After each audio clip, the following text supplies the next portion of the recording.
Ya, kita lanjut kembali polemik kita malam hari ini, jelang debat Jawara Jakarta. Saya kasih kesempatan lagi untuk tepuk tangan dong. Iya. Rame ya, Rame. senang kita melihat warga Jakarta menunggu Rame banget. pimpinannya. Rame banget. Ayah rasa pemilu kali ini banyak banget ramenya. Banyak banget Cuma ramenya. sedikit. Iya. Walaupun calonnya cuma 3. Calon cuma 3, tapi Tiga. rame Tapi banget. ramenya. Baiklah. Ketiga-tiganya. Ya, tadi sudah kita dengarkan pemaparan dari para tim ses tentang reformasi birokrasi dan layanan publik. Saya kasih kesempatan kepada Pak Taufik untuk mengomentari. Terima kasih Pak Latif. Assalamualaikum warahmatullahi wabarakatuh. Assalamualaikum. Ini saya pikir untuk menilai dari 3 program ini, reformasi ini memang susah-susah gampang itu ya. Kalau kita reformasi itu kita melihat pertama adalah sopirnya, ya kan. Sopirnya itu leader tadi, ya sudah ditekankan bahwa perubahan itu selalu leader dulu, ya kan. Yang kedua adalah program, ya kan, program. Jadi kalau kita melihat semuanya ada program reformasi, ya membenahi birokrasi ada. Cuman implisit dan eksplisit, ya ini bedanya ini. Mungkin yang nomor 1 ini perlu kita masih... Waktunya pendek malah. Jadi saya baca programnya, jadi baca programnya satu-satu, visi misi ini nampaknya memang khas di nomor 1 ini lebih implisit. Birokrasi ini ya ada arahan tentang bagaimana membangun good governance, temanya yang umum good governance. Tetapi bagaimana menuangkan good governance tadi belum terlihat secara jelas. Mungkin nanti di debat besok bisa dijelaskan, ya kan? Ya, ya. Nah yang nomor 2 ya karena sudah pengalaman mungkin ya. Jadi reform itu sangat eksplisit ya. Jadi ditaruh di misi nomor 1 bahkan. Dan terukur ya secara kuantitatif. Kemudian yang patut kita apresiasi di sini adalah mungkin hal yang positif adalah wawasan globalnya. Jadi bagaimana kita merespon tantangan ASEAN ya, masyarakat ekonomi ASEAN, bagaimana kita melihat bahwa Jakarta sebagai suatu barometer ya, sebagai talase internasional ya. Ini disebutkan secara eksplisit di situ. Kemudian yang ketiga, mirip dengan nomor 2 sebenarnya, ya. Mungkin ini merespon tadi yang tadi mungkin kritik nomor 3 terhadap nomor 2, pendekatannya berbeda, pendekatannya berbeda, ya. Kalau tadi nomor 2 serba terukur, ya, kuantitatif, yang ketiga ini lebih banyak senang bagaimana reform dengan pemberdayaan. Ya, jadi temanya adalah perlu kita garis bawahi di situ adalah bagaimana mencetak leader bukan manajer. Artinya mereka adalah leader itu cirinya adalah mampu merangkul semua orang, merangkul stakeholder sampai di bawah-bawahnya, ya. Nah, ini yang mungkin positif-positifnya. Yang mungkin tadi yang mungkin tadi yang nomor 1 mungkin perlu dibuat lebih eksplisit. Nomor 2 ini perlu lebih konkret. Bagaimana merespon persoalan yang sekarang dihadapi oleh birokrasi DKI. Ya, pertama ya 3 tahun berturut-turut WDP.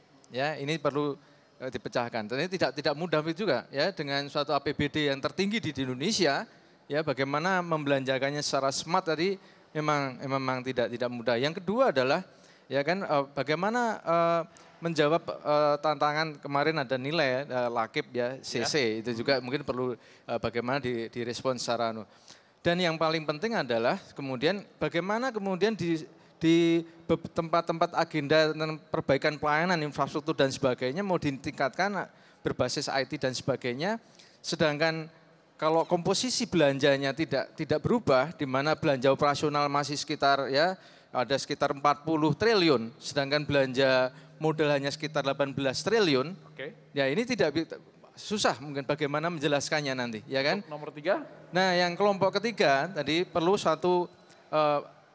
tadi ada beberapa poin untuk menjawab persoalan-persoalan tadi ya.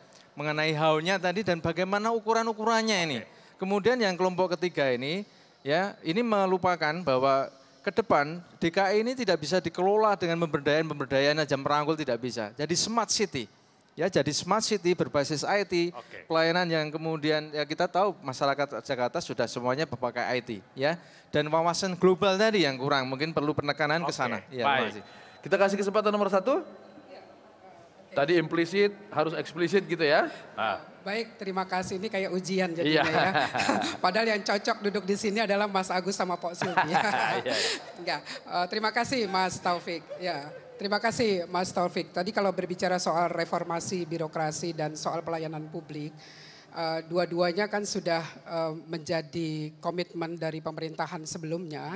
Dan maksud saya untuk di nasional, tetapi di tingkat DKI dengan yang tadi disebutkan anggaran yang cukup besar, itu bagaimana anggaran yang ada di APBD itu bukan sekedar untuk membayar gaji, tetapi menciptakan yang namanya insentif dan disinsentif. Reformasi birokrasi itu tidak bisa dilakukan kalau tidak ada yang disebut dengan insentif dan disinsentif. Karena kita tahu yang namanya pegawai negeri, ANS, aparat sipil ya, itu mereka kan bekerja sepertinya tidak punya inovasi, tidak kreatif, tidak smart, karena tadi sistemnya mungkin tidak diciptakan ada insentif dan disinsentif. Kemudian juga soal berbasis, jadi honorarium atau gaji harusnya berbasis kinerja. Jadi tidak bisa dikelola secara amatiran, secara apa yang sudah berlangsung seperti sekarang. Soal pelayanan publik ini di 2007, Undang-Undang 2007 itu sudah jelas di sana bahwa seperti tadi yang disampaikan, tadi kan Mas Taufik berkali-kali bilang smart city, smart city. Itu sebenarnya tagline-nya Agus. Pelayanan publik itu menjadikan Jakarta itu menjadi smart dan tadi ada standar operasional minimum. Ada standar operasional pelayanan publik yang itu harus diterapkan oleh seluruh satuan kerja di bawah Pemda DKI.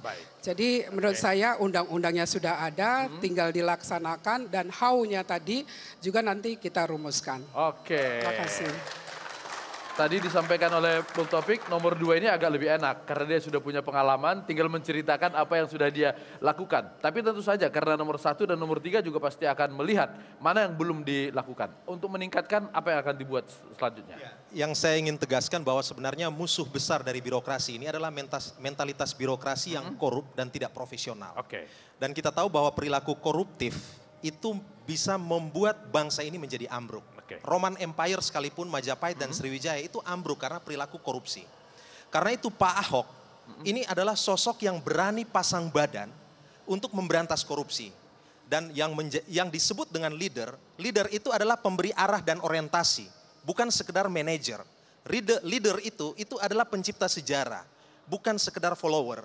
Dan apa yang digagas oleh Basuki Cahayapurnama dalam mewujudkan tata kelola pemerintahan yang bersih, transparan, dan profesional, ini diakui oleh banyak pihak. Buktinya, Pak Ahok menerima Bung Hatta Anti-Corruption Award ya di beberapa tahun yang lalu bersama Pak Jokowi dan Ibu Risma.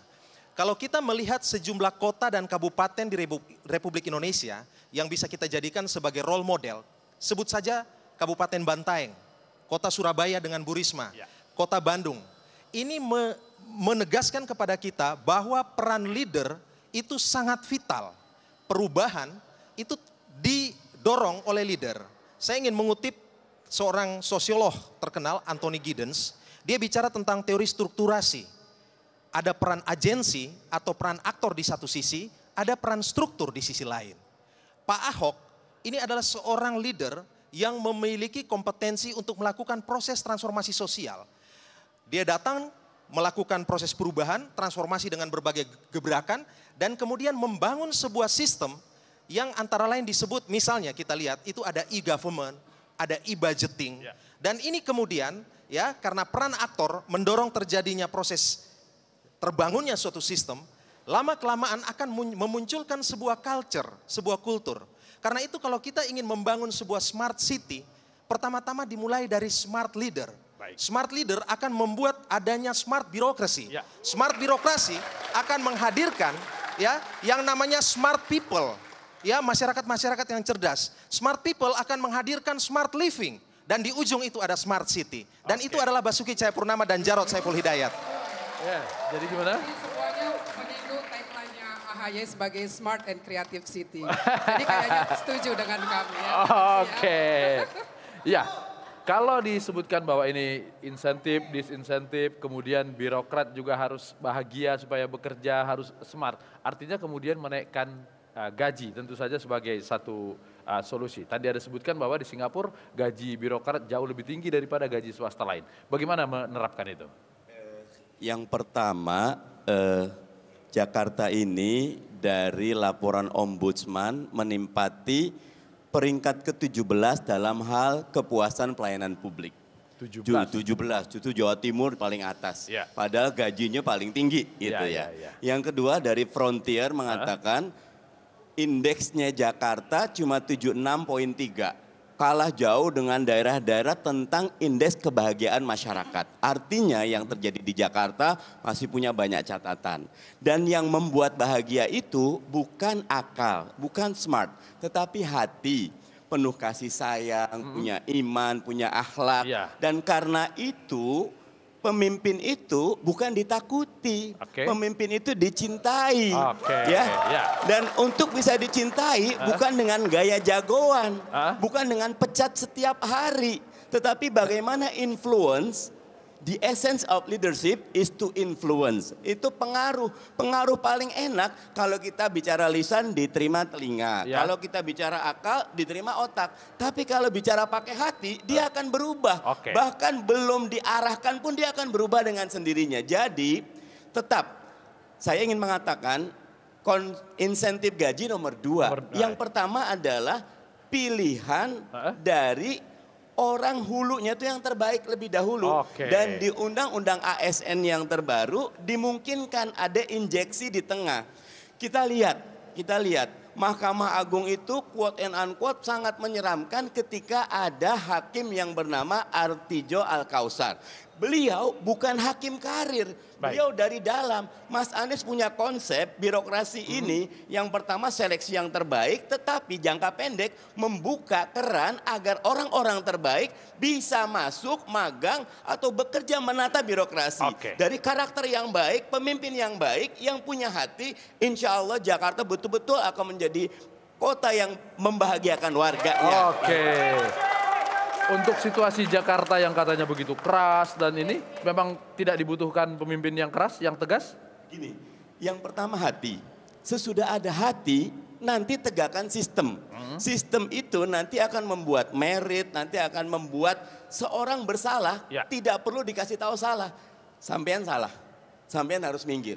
Ini datanya, ini udah diingatkan. Jadi jangan buang energi. Pemimpin itu harus eman-eman energi sosial. Kenapa bikin marah RT RW? Kenapa bikin marah birokrat? Kenapa bikin marah masyarakat dengan penggusuran? Jangan. Itu namanya pemimpin jadi Superman, pengen bener sendiri. Kami public engagement birokrasi, semua orang baik. Tinggal ayo dekati dengan hati, terapkan sistem yang baik, reward system, merit system. Dengan demikian mudah-mudahan benar-benar melayani dari hati. Iya.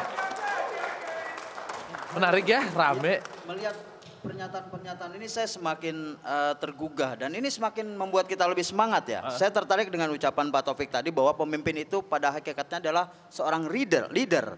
Dia seorang driver. Bayangkan kalau Apa itu leader tuh? Apa itu leader? Leader itu pemimpin. Pemimpin? Pemimpin Bang. Kayak gimana itu pemimpin? Ya misalkan pemimpin itu ibaratkan sebagai seorang sopir. Nah sopir itu dalam melakukan bus challenge. Wah. Ini gak sampai ini akhirnya. Maaf, istilah ini mungkin agak populer di kalangan anak muda. Tapi tepat saya kira kalau bus challenge itu dilakukan dengan semena-mena, pemimpin mengajak penumpangnya untuk miring ke kiri terlalu drastis, dia akan terjatuh, bahkan ke kanan begitu juga. Jadi harus seimbang. Mungkin Bang Taufik ada ulasan lain nih, pantun biasanya. Tapi begini, masing-masing ini kan punya tim sukses. Iya pasti. Masing-masing kan menawarkan apa ya, katakanlah garansi rasional, kata orang pintar begitu ya. Itu kan? Kayak macam beli elektronik ya. Oh gitu, ada garansinya. Berapa bulan begini, Bang? yang pasti perlu kita tahu, ada pantun yang buat mau Anies sampaikan juga. Iya. Silakan. Tukang pangkas, tukang cukur, sikat gigi, lalu berkumur. Siapapun nanti yang bakal jadi gubernur, yang penting rakyatnya pada makmur. Nah itu. jaga nih. Penting. Ya, kita istirahat ya. Ya.